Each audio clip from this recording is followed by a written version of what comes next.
भाग 3 होरी अपने गांवों के समीप पहुंचा तो देखा अभी तक गोबर खेत में ऊख गोड़ रहा है और दोनों लड़कियां भी उसके साथ काम कर रही हैं। ल चल रही थी, बगुले उठ रहे थे, भतल धधक रहा था, जैसे प्रकृति ने वायु में आग घोल दी हो। ये सब अभी तक खेत में क्यों है? क्या काम के पीछे सब जान देने पर तुले हुए हैं? वह खेत की ओर चला और दरही से निचला कर बोला, आता क्यों नहीं गोबर, क्या काम ही करता रहेगा?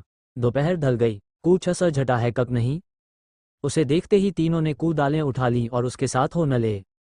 गोबर सांवला, लंबा, इकहरा युवक था, न जिसे इस काम में रूनच न मालमा होती थी। प्रसन्नता की जगह मुख पर असंतोष और नवद्रोह था। वह इसलिए काम में लगा हुआ था कक वह कद खाना चाहता था, उसे खाने पीने की कोई किक नहीं है। बड़ी लड़की सोना लज्जाशील कुमारी थी, सांवली, सुडौल, प्रसन्न और चपल, गाधे की लाल साड़ी न जिसे वह घुटनों से मोड़कर कमर में बांधे हुए थी, उसके हल्के शरीर पर कूछा लदी हुई सी थी और उसे प्रोटा की गटरमा दे रही थी। छोटी रूपा 5 साल की छोकरी थी, मैली, नसर पर बालों का एक घोंसला सा बना हुआ, एक लंगोटी कमर में बांधे, बहुत ही ढीठ और रोनी। रपा ने होरी की टांगों में नलपट कर कहा, काका देखो मैंने एक ढेला भी नहीं छोड़ा। बहन कहती है, जा पेड़ तले बैठ, ढेले न तोड़े जाएंगे काका तो नमटी कैसे बराबर होगी? होरी ने उसे गोद में उठा प्यार करते हुए कहा, तने बहुत अच्छा क्या बेटी, चल घर चलें। कुछ देर अपने नवद्रोह को दबाए रहने के बाद गोबर बोला, ये तुम रोज रोज मानलकों की खुशामद करने क्यों जाते हो? बाकी न चुके तो प्यादा आकर गालियां सुनाता है, बेगार देनी ही पड़ती है, नजर नजराना सब तो हमसे भराया जाता है, किरकक्सी की क्यों सलामी करो? इस समय यही भाव होरी के मन में भी आ रहे थे, लेकिन लड़के के इस नवद्रोह भाव को दबाना जरूरी था। बोला, सलामी करने न जाऊं तो रहें कहाँ? भगवान ने जब गुलाम बना कर दिया है तो अपना क्या बस है? यह इसी सलामी की बरकत है। कक द्वार पर मुनड़िया डाल ली और कक्सी ने कूछा नहीं कहा। घरे ने द्वार पर खटा गाड़ा था, न जिस पर कारडो ने 2 रुपए डाउन ले नले थे। तलैया से ककतनी नमटी हमने खोदी, कारड ने कूछा नहीं कहा। दसरा खोदे तो नजर देनी पड़े। अपने मतलब के नले सलामी करने जाता हूँ, पाँवों में सनीचर नहीं है और न सलामी करने में कोई बड़ा सुख न मिलता है। घंटों खड़े रहो तब जाकर मानलिक को खबर होती है, कभी बाहर निकलते हैं, कभी कहला देते हैं कक रसत नहीं है। गोबर ने कटाक्ष किया, बड़े आदमियों की हाव में हाव न मलाने में न कूछा आनंद तो न मिलता ही है, नहीं लोग मुंबई के नले क्यों खड़े हों? जब नसर पर पड़ेगी तब मालमा होगा बेटा, अभी जो चाहे कह लो। पहले मैं भी यही सब बातें सोचा करता था, पर अब मालमा हुआ कक हमारी गददिन 10 सरों के पैरों के नीचे दबी हुई है, अकड़कर ननवाह नहीं हो सकता। नप्ता पर अपना क्रोध उतारकर गोबर कूछा शांत हो गया और चुपचाप चलने लगा। सोना ने देखा रूपा बाप की गोद में चढ़ी बैठी है तो ईर्ष्याद हुई, उसे डांट कर बोली, अब गोद से उतरकर पाँवों क्यों नहीं चलती, क्या पाँवों टट गए हैं? रपा ने बाप की गददन में हाथ डालकर कद्धाई से कहा, न उतरेंगे जाओ। काका बहन हमको रोज नचाती है, कक्तर रूपा है, मैं सोना हूँ, मेरा नाम कूछ है और रख दो। होरी ने सोना को बनावटी रोज से देख कर कहा, तय से क्यों नचाती है सोनन्या, सोना तो देखने को है, ननबाह तो रूपा से होता है, रूपा ना हो तो रुपए कहाँ से बने बता? सोना ने अपने पक्ष का समर्थन किया, सोना न हो तो मोहर कैसे बने, नथुनिया कहाँ से आयूं, कंठा कैसे बने? गोबर भी इस नवनोदमय नववाद में शरीक हो गया। रूपा से बोला, त कह दे कक सोना तो सख ही पत्ती की तरह पीला होता है, रूपा तो उजला होता है जैसे सरज। सोना बोली, शादी ब्याह में पीली साड़ी पहनी जाती है, उजली साड़ी कोई नहीं पहनता। रपा इस दलील से परास्त हो गई। गोबर और होरी की कोई दलील इसके सामने न ठहर सकी। उसने क्षुब्ध आंखों से होरी को देखा। होरी को एक नई यूनी सजा गई। बोला, सोना बड़े आदमियों के नले है, हम गरीबों के नले तो रूपा ही है। जैसे जौ को राजा कहते हैं, गेहूं को चमार, इसलिए न कक गेहूं बड़े आदमी खाते हैं, जौ हम लोग खाते हैं। सोना के पास इस सबल यूनी का कोई जवाब न था। परास्त होकर बोली, तुम सब जने एक और हो गए, नहीं रुनपिया को रुलाकर छोड़ती। रपा ने उंगली मटका कर कहा, ए राम सोना चमार, ए राम सोना चमार। इस नवजय का उसे इतना आनंद हुआ कक बाप की गोद में रह न सकी, जमीन पर कद पड़ी और उछल उछल कर यही रट लगाने लगी, रूपा राजा सोना चमार, रूपा राजा सोना चमार। ये लोग घर पहुंचे तो धनन्या द्वार पर खड़ी इनकी बाट जोह रही थी। रुष्ट होकर बोली, आज इतनी देर क्यों की गोबर, काम के पीछे कोई प्राण थोड़े ही दे देता है? किरपनत से गमद होकर कहा, तुम भी वहां से कमाई करके लौटे तो खेत में पहुंच गए, खेत कहीं भागा जाता था। द्वार पर कुआं था। होरी और गोबर ने एक एक कलसा पानी नसर पर ऊं डेला, रूपा को नहलाया और भोजन करने गए। जौ की रोटियां थीं, पर गेहूं जैसी सेंध और न चटनी। अरहर की दाल थी, न जिसमें कच्चे आम पड़े हुए थे। रूपा बाप की थाली में खाने बैठी। सोना ने उसे ईर्ष्याद भरी आंखों से देखा, मानो कह रही थी, वाह रे दुलार। धनन्या ने पूछा, मालिक से क्या बातचीत हुई? होरी ने लोटा भर पानी चाहते हुए कहा, यही तहसील वसला की बात थी और क्या। हम लोग समझते हैं बड़े आदमी बहुत सुखी होंगे, लेकिन सच पछो तो वह हमसे भी ज्यादा दुखी हैं। हमें पेट ही की चचता है, उन्हें हजारों चचताएं घेरे रहती हैं। राय साहब ने और क्या क्या कहा था वह कुछ होरी को याद न था। उस सारे कथन का खुलासा मात्र उसके स्मरण में न चिपका हुआ रह गया था। गोबर ने वह यज्ञ का क्या, तो किर अपना इलाका हमें क्यों नहीं दे देते? हम अपने खेत, बैल, हल, दाल सब उन्हें देने को तैयार हैं, करेंगे बदला।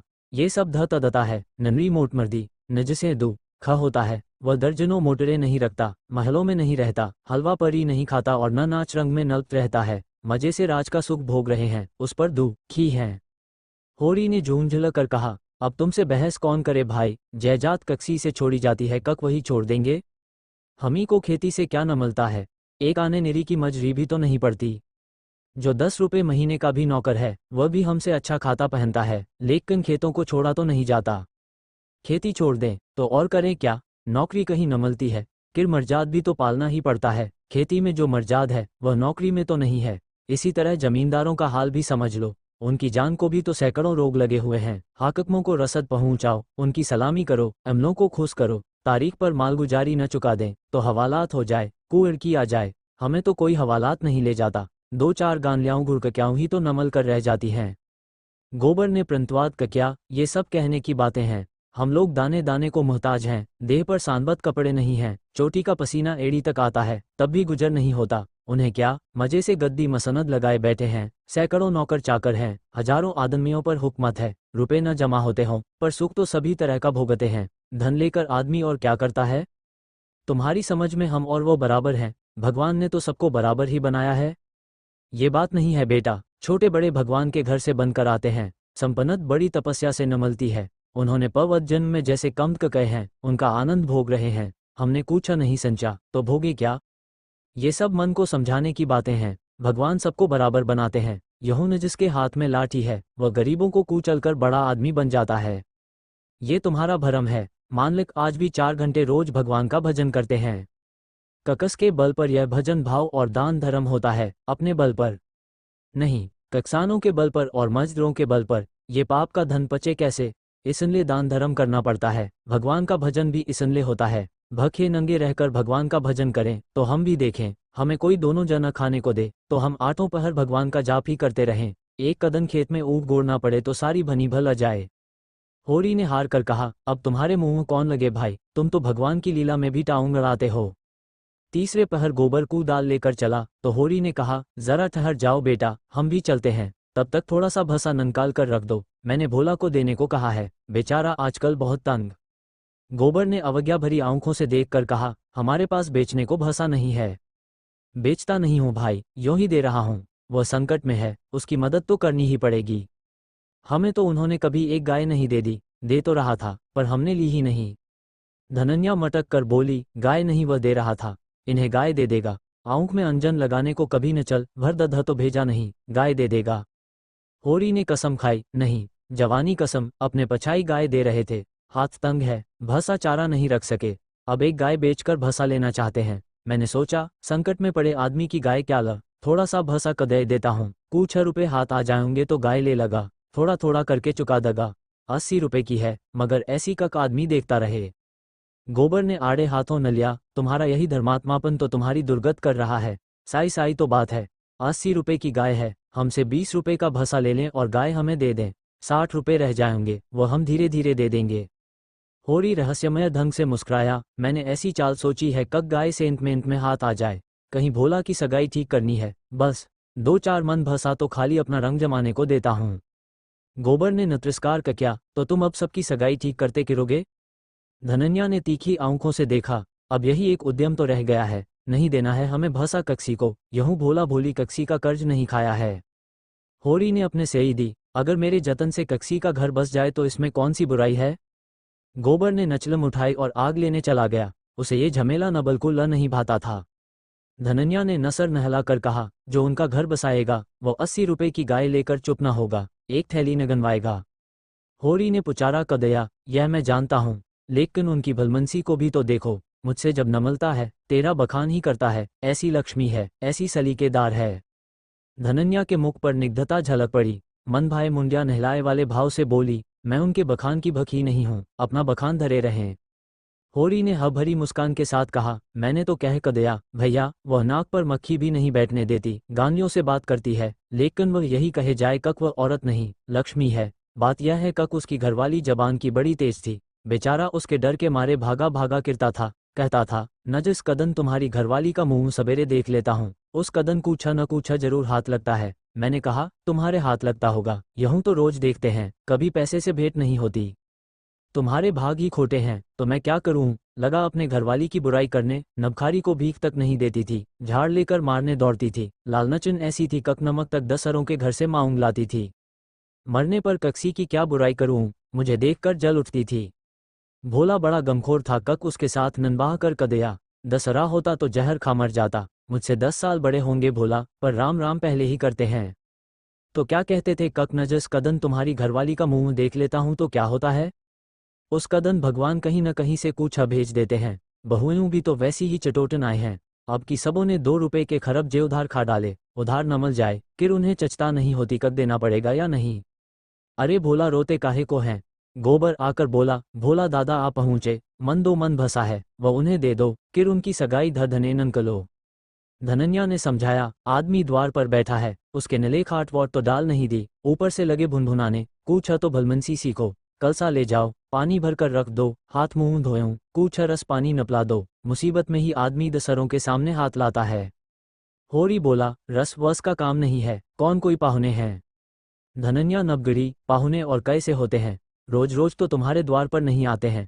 इतनी दर से धप्पा घाम में आए हैं, प्यास लगी ही होगी। रुपया देख, डब्बे में तमाक है कक नहीं, गोबर के मारे काहे को बची होगी, दौड़कर 1 पैसे की तमाक सहुआइन की दुकान से ले ले। भोला की आज न जतनी खांतर हुई और कभी न हुई होगी। गोबर ने खाट डाल दी, सोना रस घोल लाई, रूपा तमाक भर लाई। धनन्या द्वार पर ककवाड़ की आड़ में खड़ी अपने कानों से अपना बखान सुनने के नले अधीर हो रही थी। भोला ने नचलम हाथ में लेकर कहा, अच्छी घरनी घर में आ जाए तो समझ लो लक्ष्मी आ गई। वही जानती है छोटे बड़े का आदर सत्कार कैसे करना चांद है। धनन्या के हृदय में उल्लास का कनपन हो रहा था। चचता और ननराशा और अभाव से आहत आत्मा इन शब्दों में एक कोमल शीतल स्पर्शत का अनुभव कर रही थी। होरी जब भोला का खांचा उठाकर भसा लाने अंदर चला तो धनन्या भी पीछे पीछे चली। होरी ने कहा, जाने कहाँ से इतना बड़ा खांचा न मल गया, कक्सी बड़ब जैसे माउंग न लिया होगा, मन भर से कम में न भरेगा, 2 खांचे भी कदे तो 2 मन नन का जाएंगे। धनन्या ली हुई थी, मलामत की आंखों से देखती हुई बोली, या तो कक्सी को नेवता न दो और 2 तो भरपेट नकलाओ, तुम्हारे पास लपत्र लेने थोड़े ही आए हैं, कक चुंगेरी लेकर चलते, देते ही हो तो 3 खांचे दे दो। भला आदमी लड़कों को क्यों नहीं लाया, अकेले कहाँ तक धोएगा, जान नन का जाएगी।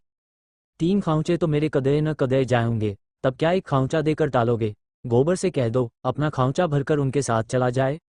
गोबर ऊख गोड़ने जा रहा है, 1 कदम न गोड़ने से ऊख सखा न जाएगी। ये तो उनका काम था, कक कक्सी को अपने साथ ले लेते, भगवान के कदे 2 बेटे हैं, न होंगे घर पर, दधा लेकर बाजार गए होंगे। ये तो अच्छी कदलगी है, कक अपना माल भी दो और उसे घर तक पहुंचा भी दो, लाद दे लदा दे, लादने वाला साथ कर दे। अच्छा भाई, कोई मत जाए, मैं पहुंचा दगी, बड़ों की सेवा करने में लाज नहीं है। और 3 खांचे उन्हें दे द, तो अपने बैल क्या खाएंगे? ये सब तो नेवता देने के पहले ही सोच लेना था। न हो तुम और गोबर दोनों जने चले जाओ। मुरौवत की तरह की जाती है, अपना घर उठाकर नहीं दे कदया जाता। अभी जमींदार का प्यादा आ जाए तो अपने नसर पर भसा लाद कर पहुंचाओगे तुम, तुम्हारा लड़का लड़की सब, और वहां शायद मन 2 मन लकड़ी भी गाड़नी पड़े। जमींदार की बात और है, हाँ वह डंडे के जोर से काम लेता है ना। उसके खेत नहीं जोतते, खेत जोतते हैं तो लगान नहीं देते। अच्छा भाई, जान न खा, हम दोनों चले जाएंगे। कहाँ से कहाँ मैंने इन्हें भसा देने को कह कदया, या तो चलेगी नहीं, या चलेगी तो दौड़ने लगेगी। तीनों खांचे भसे से भर कदे गए। गोबर कूद रहा था, उसे अपने बाप के व्यवहारों में जरा भी न विश्वास न था। वह समझता था ये जहां जाते हैं वहीं कूछा न कूछा घर से खो आते हैं। धनन्या प्रसन्न थी, रहा होरी, वह धमद और सवाथ के बीच में डब्बा उतरा रहा था। होरी और गोबर नमल कर 1 खांचा बाहर लाए। भोला ने तुरंत अपने अंगोछे का बींड बनाकर नसर पर रखते हुए कहा, मैं इसे रखकर अभी भागा आता हूँ, 1 खांचा और लगा। होरी बोला, 1 नहीं, अभी 2 और भरे धरे हैं, और तुम्हें ना आना पड़ेगा, मैं और गोबर 1 खांचा लेकर तुम्हारे साथ ही चलते हैं। भोला स्तंभित हो गया। होरी उसे अपना भाई बनक उससे भी ननकट जान पड़ा। उसे अपने भीतर एक ऐसी तृणप का अनुभव हुआ न जिसने मानो उसके संपूर्ण जीवन को हराकर कर दिया। तीनों भसा लेकर चले तो राह में बातें होने लगी। भोला ने पूछा, दशहरा आ रहा है, मानलकों के द्वार पर तो बड़ी धमधाम होगी। हाँ तम सानमयाना गढ़ गया है, अब की लीला में मैं भी काम करूँगा। राय साहब ने कहा है तुम्हें राजा जनक का माली बनना पड़ेगा। मानलिक तुमसे बहुत खुश हैं, उनकी दया है। एक क्षण के बाद भोला ने किर पूछा, सगुन करने के निले रुपए का कूचा जुगाड़ कर लिया है, माली बन जाने से तो गला न छटेगा। होरी ने मुंह का पसीना पोंछ कर कहा, उसी की चचता तो मारे डालती है दादा, अनाज तो सबका सब खनलहान में ही तुल गया। जमींदार ने अपना न लिया, महाजन ने अपना न लिया, मेरे निले पाँच सेर अनाज बच रहा। ये भसा तो मैंने रातों रात धोकर न छपा कर दिया था, नहीं न तनका भी न बचता। जमींदार तो एक ही है मगर महाजन तीन तीन हैं, सहुआइन अलग और मूंगरू अलग और दातादीन पन्नत अलग। कक्सी का ब्याज भरी परा न चुका, जमींदार के भी आधे रुपए बाकी पड़ गए। सहुआइन से किर रुपए उधार न ले तो काम चला। सब तरह ककियाइत करके देख न लिया भैया, कूछा नहीं होता। हमारा जन्म इसलिए हुआ है कक अपना रिबहायूं और बड़ों का घर भरेन। मल्ल का दुगुना सद भर चुका, पर मल्ल ज्यों का त्यों नसर पर सवार है। लोग कहते हैं शादी गमी में तीरथ बरत में हाथ बाउंड कर खर्च करो, मुदा रास्ता कोई नहीं क दिखाता। राय साहब ने बेटे के ब्याह में 20,000 लुटा क दे, उनसे कोई कूछा नहीं कहता। मूंगरू ने अपने बाप के कटरिया करम में 5,000 लगाए, उनसे कोई कूछा नहीं पछता। वैसे ही मर्जाद तो सबकी है। भोला ने करुण भाव से कहा, बड़े आदमियों की बराबरी तुम कैसे कर सकते हो भाई? आदमी तो हम भी हैं। कौन कहता है कक हम तुम आदमी हैं? हम में आदमियत है कहीं? आदमी वह है न जिनके पास धन है, अख्तियार है, इलम है। हम लोग तो बैल हैं और जुतने के नले पैदा हुए हैं। उस पर एक दसरे को देख नहीं सकता, एका का नाम नहीं। एक कक्सान दसरे के खेत पर न चढ़े तो कोई जागा कैसे करे? प्रेम तो संसार से उठ गया। बद्धों के नले अतीत के सुखों और वर्तमान के दुखों और भनवर्षय के सवदनाश से ज्यादा मनोरंजक और कोई प्रसंग नहीं होता। दोनों नमत्र अपने अपने दुखड़े रोते रहे। भोला ने अपने बेटों के करत सुनाए, होरी ने अपने भाइयों का रोना रोया और तब एक कुएं पर बोझ रखकर पानी पीने के नले बैठ गए। गोबर ने बन्नए से लोटा और गगरा मांगा और पानी खींचने लगा। भोला ने सहृदयता से पूछा, अलगोजे के समय तो तुम्हें बड़ा रंज हुआ होगा, भाइयों को तो तुमने बेटों की तरह पाला था। होरी आदरत कंठ से बोला, कूछा न पछो दादा, यही जी चाहता था कक कहीं जाके डब मरूं, मेरे जीते जी सब कूछा हो गया। न जिनके पीछे अपने जवानी धल्ला में नमला दी, वही मेरे मुद्दई हो गए। और झगड़े की जड़ क्या थी? यही कक मेरी घरवाली हार में काम करने क्यों नहीं जाती? पछो घर देखने वाला भी कोई चांद है कक नहीं, लेना देना, धरना उठाना, सुबह भालना सहेजना, ये कौन करे कि वह घर बैठी तो नहीं रहती थी। झाड़ बुहारू, रसोई, चौका बर्तन, लड़कों की देखभाल, ये कोई थोड़ा काम है? शोभा की औरत घर सुआ भाल लेती, कक हीरा की औरत में ये सलीका था। जब से अलगोजा हुआ है, दोनों घरों में एक जना रोटी पकती है, नहीं सबको कदन में 4 बार भख लगती थी। अब खायूं 4 दें तो देख। इस मानलिकपन में गोबर की माओं की जो दुर्गत हुई है वह मैं ही जानता हूँ। बेचारी देवरानियों के टे पुराने कपड़े पहनकर कदन काटती थी, अपने खुद भख ही सो रही होगी, लेकिन बहुओं के जलपान तक का ध्यान रखती थी। अपने देह गहने के नाम कच्चा धागा भी न था। देवरानियों के निले 2-2 4-4 गहने बनवा कदे, सोने के न सही चाउंदी के तो हैं। जलन यही थी कक यह मानलिक क्यों है? बहुत अच्छा हुआ कक अलग हो गए, मेरे नसर से बला टली। भोला ने एक लोटा पानी चढ़ा कर कहा, यही हाल घर घर है भैया। भाइयों की बात ही क्या, यूं तो लड़कों से भी नहीं पटती, और पटती इसलिए नहीं कक मैं कक्सी की कुचाल देखकर मुंह नहीं बंद कर सकता। तुम जुआ खेलोगे, चरस पियोगे, गाउंजे के दम लगाओगे, मगर आए ककस के घर से? खर्च करना चाहते हो तो कमाओ, मगर कमाई तो कक्सी से न होगी। खर्च कदल खोल कर करेंगे। जेठा कामता सौदा लेकर बाजार जाएगा तो आधे पैसे गायब। पछो तो कोई जवाब नहीं। छोटा जंगी है, वह संगत के पीछे मतवाला रहता है। सांझ हुई और ढोल मजीरा लेकर बैठ गए। संगत को मैं बुरा नहीं कहता, गाना बजाना ऐब नहीं, लेकिन ये सब काम रसद का है। यह नहीं कक घर का तो कोई काम न करो, आठों पहर उसी धुन में पड़े रहो। जाती है मेरे नसर, सानी पानी में करूं, गाय भैंस में दुहूं, दधा लेकर बाजार में जाऊं। ये गृहस्थी जी का जंजाल है, सोने की हुंस्या, न जिसे न उगलते बनता है, न निगलते। लड़की है झुननिया, वह भी नसीब की खोटी। तुम तो उसकी सगाई में आए थे, ककतना अच्छा घर बार था। उसका आदमी बंबई में दधा की दुकान करता था। उन दिनों वहाँ चहद मुसलमानों में दंगा हुआ तो कक्सी ने उसके पेट में छुरा भोंक कर दिया, घर ही चौपट हो गया। वहाँ अब उसका ननबाह नहीं, जाकर नलवा लाया कक दसरी सगाई कर दगा, मगर वह राजी ही नहीं होती, और दोनों भावजे हैं कक रात का दिन उसे जलाती रहती हैं। घर में महाभारत मचा रहता है। नपत की मारी यहूं आई, यहूं भी चैन नहीं। इन्हीं दुखड़ों में रास्ता कट गया। भोला का पुरवा था तो छोटा मगर बहुत गुलजार।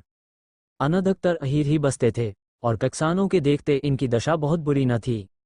भोला गांवों का मुखिया था। द्वार पर बड़ी सी चरनी थी, न जिस पर 10-12 गायों भैंसें खड़ी सानी खा रही थीं।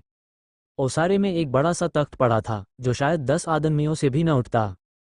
कक्सी खती पर ढोलक लटक रही थी, कक्सी पर मजीरा, एक ताक पर कोई पुस्तक बस्ते में बूंदी रखी हुई थी जो शायद रामायण हो। दोनों बहुएं सामने बैठी गोबर पात रही थीं और जुनन्या चौखट पर खड़ी थी। उसकी आंखें लाल थीं और नाक के नसरे पर भी सूखी थी। मालमा होता था, अभी रोकर उठी है। उसके मांसल स्वस्थ सुगट्ठ अंगों में मानो यौवन लहरें मार रहा था। मुंह बड़ा और गोल था, कपोल ले हुए, आंखें छोटी और भीतर धुंसी हुई, माथा पतला पर वक्ष का उभार और गात का वह गुदगुदापन आंखों को खींचता था। उस पर छपी हुई गुलाबी साड़ी उसे और भी शोभा प्रदान कर रही थी। भोला को देखते ही उसने लपक कर उनके नसर से खांचा उतरवाया। भोला ने गोबर और होरी के खांचे उतरवाए और जुनन्या से बोले, पहले एक नचलम भर ला, फिर थोड़ा सा रस बना ले, पानी न हो तो गगरा ला, मैं खींच द। होरी महतो को पहचानती है ना? किर होरी से बोला, घरनी के नबना घर नहीं रहता भैया, पुरानी कहावत है, नाटन खेती बहुटन घर। नाटे बैल क्या खेती करेंगे और बहुएं क्या घर सुआ भालेंगी। जब से इनकी माऊ मरी है जैसे घर की बरकत ही उठ गई। बहुएं आटा पात लेती हैं पर गृहस्थी चलाना क्या जाने। हाउ मुंह चलाना खब जानती हैं। लौंडे कहीं अड़ पर जमे होंगे, सबके सब आलसी हैं, कामचोर। जब तक जीता हूँ इनके पीछे मरता हूँ, मर जाऊंगा तो आप नसर पर हाथ धरकर रोए होंगे। लड़की भी वैसी ही, छोटा सा अधौना भी करेगी तो भुन भुना कर, मैं तो सह लेता हूँ, खसम थोड़े ही सहेगा। जुनन्या एक हाथ में भरी हुई नचलम दसरे में रस का लोटा नले बड़ी ती से आ पहुंची कि रस्सी और कलसा लेकर पानी भरने चली। गोबर ने उसके हाथ से कलसा लेने के नले हाथ बधाकर झेपते हुए कहा, तुम रहने दो, मैं भरे लाता हूँ। जुनन्या ने कलसा न कदया। कुएं के जगत पर जाकर मुस्कराती हुई बोली, तुम हमारे मेहमान हो, कहोगे? एक लोटा पानी भी कक्सी ने न कदया। मेहमान काहे से हो गया, तुम्हारा पड़ोसी ही तो हूँ। पड़ोसी साल भर में एक बार भी सररत न कद खाए तो मेहमान ही है। रोज रोज आने से मर्जाद भी तो नहीं रहती। जुनन्या हूंस कर नतची नजरों से देखती हुई बोली, वही मर्जाद तो दे रही हूँ। महीने में एक बार आओगे, ठंडा पानी दगी, 15वें कदन आओगे, नचलम पाओगे, 7वें कदन आओगे, खाली बैठने को माची दगी, रोज रोज आओगे, कूछा न पाओगे। दर्शन तो दोगी, दर्शन के नले पर जा करनी पड़ेगी। ये कहते कहते जैसे उसे कोई भली हुई बात याद आ गई, उसका मुंह उदास हो गया। वह नवधवा है, उसके नारीत्व के द्वार पर पहले उसका पनत रक्षक बना बैठा रहता था। वह नंचश्चत थी, अब उस द्वार पर कोई रक्षक न था, इसलिए वह उस द्वार को सदैव बंद रखती है। कभी कभी घर के सन्नेपन से उकताकर वह द्वार खोलती है, पर कक्सी को आते देखकर भयभीत होकर दोनों पट भेड़ लेती है। गोबर ने कलसा भरकर ननकाला, सबों ने रस न पिया और एक नचलम तमाक और पी कर लौटे। भोला ने कहा, कल तुम आकर गाय ले जाना गोबर, इस वक्त तो सानी खा रही है। गोबर की आंखें उसी गाय पर लगी हुई थीं और मन ही मन वह मुग्ध हुआ जाता था। गाय इतनी सुंदर और सुडौल है, इसकी उसने कल्पना भी न की थी। होरी ने लोभ को रोक कर कहा, मूंगवा लगा, जल्दी क्या है? तुम्हें जल्दी न हो, हमें तो जल्दी है। उसे द्वार पर देखकर तुम्हें वह बात याद रहेगी। उसकी मुझे बड़ी किक है दादा, तो कल गोबर को भेज देना। दोनों ने अपने अपने खांचे नसर पर रखे और आगे बढ़े। दोनों इतने प्रसन्न थे मानो ब्याह करके लौटे हों। होरी को तो अपने निश्चित अनभिलाषा के परे होने का हशद था और नबना पैसे के। गोबर को इससे भी बहुमूल्य वस्तु न मिल गई थी। उसके मन में अनभिलाषा जाग उठी थी। अवसर पाकर उसने पीछे की ओर देखा। जुनन्या द्वार पर खड़ी थी, मत्त आशा की भावना अधीर चंचल।